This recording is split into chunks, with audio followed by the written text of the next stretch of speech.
Hello guys, welcome back again sa ating YouTube channel. So for today's video ay magluluto tayo ng aming simpleng ulam, pritong tinapa. Ito guys yung ating tinapa. At nagpapainit na tayo guys dito ng mantika.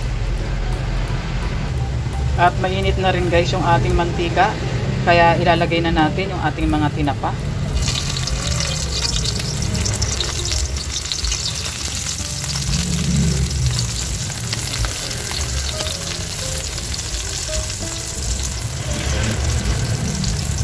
Ayan guys, balik na rin na natin yung ating tinapa. Ito, naputok.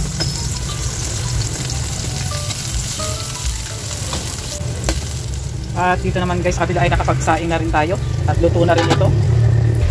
Ito guys ay luto na. Kaya hahanguin na natin.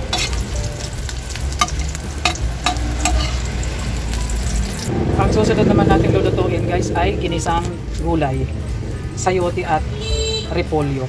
Ilagay na natin guys yung ating bawang. Sunod na natin guys yung ating sibuyas. Isunod na natin guys yung ating pansahog, giniling sa lata.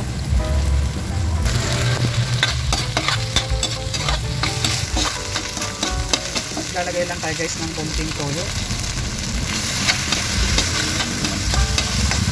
Takpakan din natin guys ng more liquid seasoning, pagpabangot ang palasa sa ating niluluto. Takpakan na rin natin ng pinong paminta.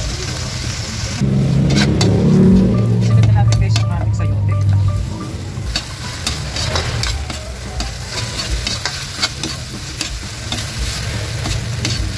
Sunod na rin natin guys itong ating repolyo.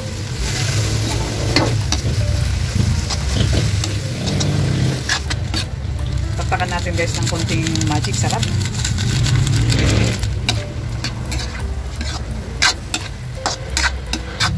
At ito guys ay atin siya munang tatakpan. Check natin guys yung ating niluluto.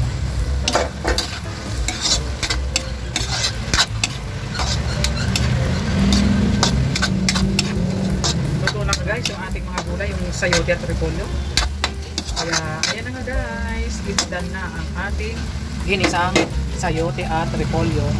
Kaya thank you for watching and don't forget to subscribe. Bye bye.